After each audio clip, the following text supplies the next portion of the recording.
अच्छा तरर साहब, बहुत शुक्रिया। आप खुद इस वक्त लाहौर में मौजूद हैं, मुलाकातें कर रहे हैं। ऐसा लग रहा है इमरान खान ने ऐलान कर दिया, फिलहाल वो तहलील नहीं करना चाह रहे हैं और आप उन्हें तहलील करने से रोकना नहीं चाह रहे हैं। ना आप मूव कर रहे हैं ना वो कर रहे हैं। उन्होंने तहलील करना होता फौरन कर देते, आपने रोकना होता फौरन आगे बढ़ते। दोनों ही कुछ नहीं कर रहे हैं। बहुत शुक्रिया शाहजेब साहब। देखिए, बात यह है कि इमरान खान साहब पिंडी की तरफ मार्च करते हुए गए और उन्होंने हुकूमत हमारी गिरानी थी मगर अपनी गिराने का ऐलान करके वापस आ गए हैं। तो देखिए, ऐलान उन्होंने किया। अब पॉलिटिक्स में टाइमिंग सब कुछ होती है। हमने तमाम ऑप्शंस जो हैं उनका बगौर जायज़ा ले लिया है। तमाम कानूनी पहलू जो हैं उनको जांच लिया है, परख लिया है, मगर उनको एक्सरसाइज तब किया जाएगा जब कोई क्रेडिबल मूव हमारे सामने आएगी। अब उसमें एतमाद के वोट की भी ऑप्शन मौजूद है, वो पावर गवर्नर के पास है आइन के मुताबिक। हमारा सुप्रीम कोर्ट में भी एक केस पेंडिंग है, वहां पे भी एक दरखास्त डाली जा सकती है। अदम एतमाद की तहरीक भी लाई जा सकती है। दरअसल अदम एतमाद की तो आप नहीं ला पाएंगे ना। 186 आपके पास है, 186 आपके पास अराकीन है नहीं। 63A के फैसले के बाद अदम एतमाद तो आप नहीं कर पाएंगे। एतमाद ही का वोट आप कह सकते हैं गवर्नर, अदम एतमाद में तो आप नहीं कामयाब हो सकते हैं। ये दोनों ऑप्शन साइमल्टेनियसली भी एक्सरसाइज की जा सकती हैं, क्योंकि देखिए, एतमाद का वोट तो गवर्नर ने कह दिया, मगर अगर तरीके अदम एतमाद हम जमा करा देते हैं और वो रेजोल्यूशन मूव होने के बाद उसको कंसिडर किया जाता है तो हमें काफी टाइम मिल जाएगा उसके अंदर। और जिस दिन तहरीके अदम एतमाद दायर हो गई, फिर परवेज इलाही साहब असेंबलियों को तहलील नहीं कर सकेंगे। तो वो ऑप्शन भी जेरे गौर है।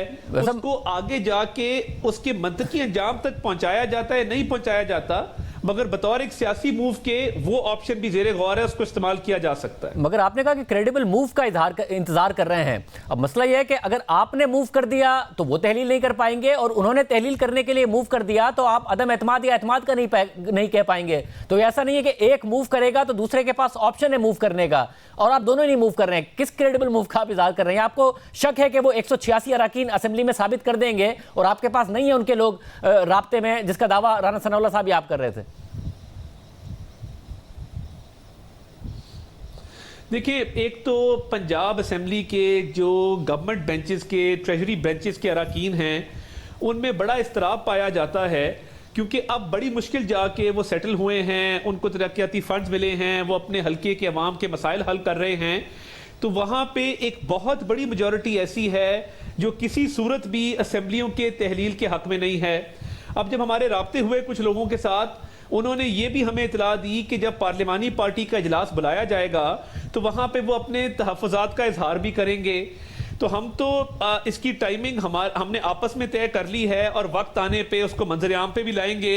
मगर ये बात तय है कि हमने और हमारी इत्तेहादी जमातों ने आज भी जब मुशावरत का सिलसिला हमने आगे बढ़ाया तो हमने ये तय किया है कि किसी सूरत भी असेंबली की तहलील जो है वो काबिल कबूल नहीं है, और उसको प्रिवेंट करने के लिए जो जो हरबे इस्तेमाल किए जा सकते हैं और किए जाने चाहिए वो हमने उनकी प्रायोरिटी आपस में तय कर ली है। और आई एश्योर यू कि उनके मूव करने से पहले इंशाल्लाह हम सारी राइट मूव्स करेंगे। और इसके साथ साथ हम कल हाई कोर्ट भी जा रहे हैं कि जो 18 मेंबरान की रुकनीत मुअत्तल की गई है उसकी बहाली के लिए, क्योंकि ऑलरेडी आपको याद होगा जब सुप्रीम कोर्ट ने कौमी असेंबली वाला केस सुना, कौमी असेंबली की तहलील वाला केस सुना, तो सुप्रीम कोर्ट ने यह कहा कि किसी भी मेंबर को सस्पेंशन के अकाउंट पे वोट डालने से रोका नहीं जा सकता, और एतमाद का वोट हो या अदम एतमाद हो, किसी मेंबर को उसके वोट का राइट डिनाई नहीं किया जा सकता। तो उस बेस पे कल हम हाई कोर्ट भी मूव कर रहे हैं, कुछ केस हमारे सुप्रीम कोर्ट में पेंडिंग हैं। तो क्या तारड़ साहब, असल में हम ही करेंगे। असल में मसला यह है कि आप दोनों ही एक चीज इवैल्यूएट कर रहे हैं, तहरीक इंसाफ भी, कि आज इलेक्शन हो जाएं, बाई इलेक्शंस में वो जीते हैं, तो आज इलेक्शन हो जाएं तो पंजाब में वो दोबारा हुकूमत बना पाएंगे या नहीं बना पाएंगे। और आप भी ये इवैल्यूएट कर रहे हैं कि हालिया जो इमरान खान साहब की मूवमेंट थी उसमें उनकी नाकामी के बाद कहीं उनकी पॉपुलैरिटी नीचे तो नहीं आई है, तो इलेक्शन हो जाए तो आप लोगों के जीतने का चांस है या नहीं है? ऐसा ही है। देखिए, जहां तक इलेक्शंस की बात है तो मैं ये समझता हूं कि हाल ही में जो बाई इलेक्शंस हुए, जहां पे मूसा गिलानी साहब ने शाह महमूद साहब की साहबजादी को हराया, हकीम बलोच ने इमरान खान साहब को हराया। बाकी अगर पंजाब में आप देखें तो फॉर एग्जांपल ननकाना की सीट थी, वहां पे शजरा मनसब साहिबा का और इमरान खान साहब का 7-8 साल का फर्क था। तो जब वो अपना उम्मीदवार उतारेंगे जिसने इलेक्शन 2018 में लड़ा था, तो ये इतना बड़ा डिफरेंस नहीं है। और हम ये समझते हैं कि इमरान खान साहब की पॉपुलैरिटी में कमी वाकई हुई है, जिसकी वजह से उनको अपना धरना खत्म करना पड़ा।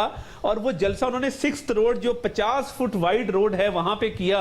माजी में बहुत बड़े बड़े जलसे करते रहे हैं, बट अभी जो कश्मीर में भी लोकल बॉडीज का रिजल्ट आया, स्पेशली मुजफ्फराबाद डिवीजन का, तो पीडीएम जमातों की जो कलेक्टिव सीट्स हैं उस पे उन्हें ज्यादा बर्तरी हासिल है। और मुजफ्फराबाद का मेयर भी इंशाल्लाह मुस्लिम लीग नून का होगा। तो मैं समझता हूं कि उनकी पॉपुलैरिटी में बिल्कुल कमी वाकई हुई है। बट हमारा नजरिया यह है कि जब असेंबली को 5 साल का मैंडेट अवाम की तरफ से दिया गया है, तो वो 5 साल मुकम्मल होने चाहिए। हमने 2013 में भी एक पीसफुल ट्रांजिशन की थी। जब 2013 में गवर्नमेंट पीपल्स पार्टी की खत्म हुई और मुस्लिम लीग नून की गवर्नमेंट इलेक्ट हुई, तो एक पीसफुल ट्रांजिशन हुई। हम ये चाहते हैं तो कि प्रताप साहब, आपको क्या ये एतमाद है कि अगर उन्होंने तहलील कर दी तो आप इलेक्शन में जाएंगे, या फिर आप उस तहलील को भी चैलेंज करेंगे अदालत में जाके, इसलिए आप मूव नहीं कर रहे हैं कि आप चैलेंज करने का इरादा रखते हैं कि अगर तहलील कर भी दिया तो? नहीं, देखिए, चैलेंज करने के लिए ग्राउंड्स वैलिड होना जरूरी है। अगर हमारी तरीके अदम एतमाद जमा हो गई और उसके बावजूद तहलील कर दी, तो फिर हमारे पास वैलिड ग्राउंड्स हैं।